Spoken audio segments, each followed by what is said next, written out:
And we're back, kicking off small town cross country with Sneads home meet. I'm excited to see how this meet goes. We only got a few teams in this race. The boys are off pretty good. A couple of them really taking off here. We're expecting the kid from Malone to take it out hard. He does this every race. And we're hoping some of the kids from Blountstown can kind of hang in there with him for a little bit. You see here, I mean, look, he's already got 50, 75 yards on the rest of the pack here, and we're only about 200 meters into the race. You see he's taking it out really hard. Blountstown and Mariana starting to pack up here a little bit.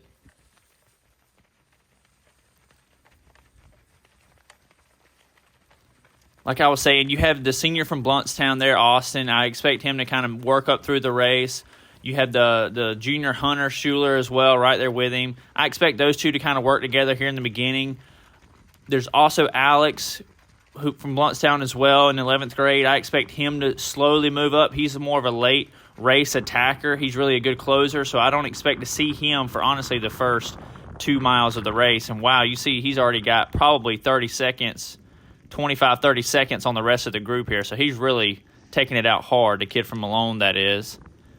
You see the two kids from Blountstown. I expect them to start pulling away from some of these early guys right here. I don't expect many of the people right there to hang around too much longer. And that's typical of these kind of meets. You got a lot of younger guys, a lot of guys who may play football or basketball, and they just want to take it out hard. They have no idea, how to pace themselves for cross country, which is understandable. It's not their sport, but you won't see them in the next 2 or 3 minutes at all. You see Hunter and Austin working together pretty well here. They look pretty good at this point. They're still down a significant amount of time. You see Austin taking it real seriously here. You see the kid from Malone starting to hurt. They're not quite at a mile in the race yet, but he's already starting to slow down a little bit. You tell he took it out way too hard. It'll be interesting to see if he can hold on right here. Austin and Hunter are looking good, and you see some of these guys right here are starting to really string out. And like I said, I don't expect them too much. Here's two kids from Blountstown right here. Alex is in that group right there. So Alex is probably close 45 seconds behind the leader, if not farther. And that's a lot of ground he's going to have to make up. You see the two kids from Blountstown hanging in there. They're gaining a little bit on him. And, of course, these guys right here are really stringing out as well. Be careful, be careful. All right, so here we are. This is mile 1. Wow, they are really closing the gap on the kid from Malone. The two kids from Blountstown, they were working together. Hunter's starting to fall off a little bit here, but he still looks strong. You got a kid from Malone right there that's pumping pretty good, and you got some other kids. You got Alex moving up pretty good with the race.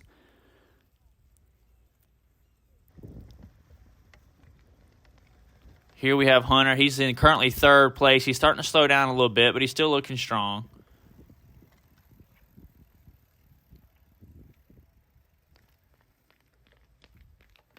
Hunter ran really good last year. He finished the season close to around 18:01. So he's starting this season this year in a better place than he did last year, and we're expecting big things out of him. You see Austin up there ahead. You see here the gap is really starting to close. Austin's really closing in. This dude right here runs with all his heart. He leaves everything on the course. And it's his senior year, so I expect big things out of him the rest of the season. You see Hunter here starting to slow a little bit. Maybe took it out a little too hot. And he's starting to pay the price for that. And you see all these guys right here starting to slowly wear on him. You got James and you got Alex right here. Alex is looking awesome. He's got good leg turnover. He's got his hair bouncing nicely, so he obviously uses conditioner.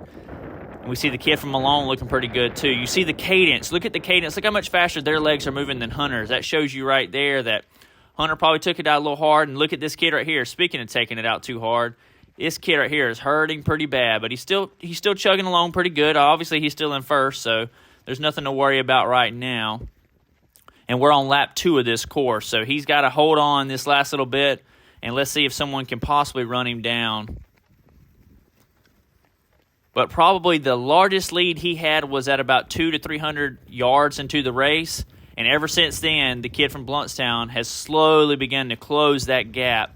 I don't know at this point in the race how close that gap is, but hopefully this camera will pan around. We can kind of get to see how close he is. See his face? He's hurting. He's hurting bad. Wow, look at that. That's probably a 3-second gap. So Austin is right on his heels. I mean, you can see the leg turnover. Austin's closing that gap nicely. Wow, he has really closed the gap. I would say at this point, Austin's in a good place to strike. They got about a little bit over a mile left to run. The kid from Malone's already starting to slow down a little bit, but I know he's got great finishing speed. So Austin's going to have to make a move here if he's going to close that gap. Yeah, I would say that's about 3 to 4 seconds Austin has already made up on this kid. So the first place kid from Malone is certainly starting to hurt, and Austin is about to take advantage of it.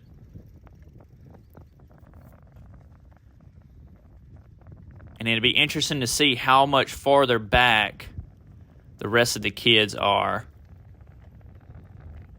Okay, so you see Alex has already made up really good ground as well. He's probably still 15 seconds back on the lead two guys right here, but I mean, you see this gap, and Austin's within really good striking distance. If he can just catch up to him and then get ready for an attack, because I know the kid from Malone has good finishing speed, and he usually picks it up by the last half mile of the race.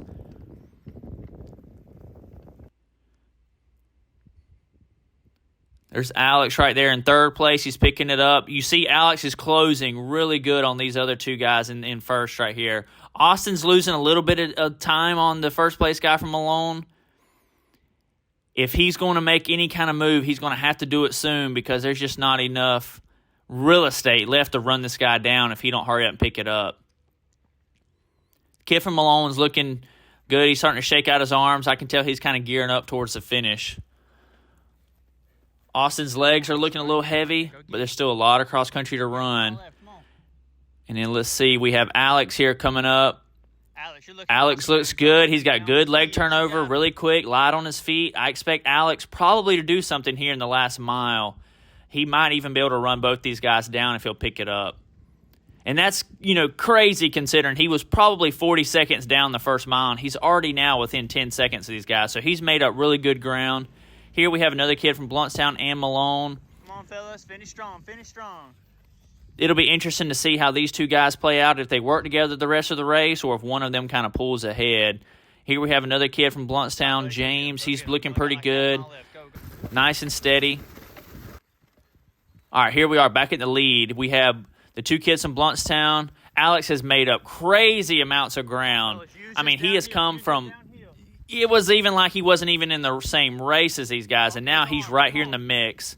These guys, like I said earlier, Austin was probably 4 seconds behind the kid from Malone, and whoa, he is way out in front.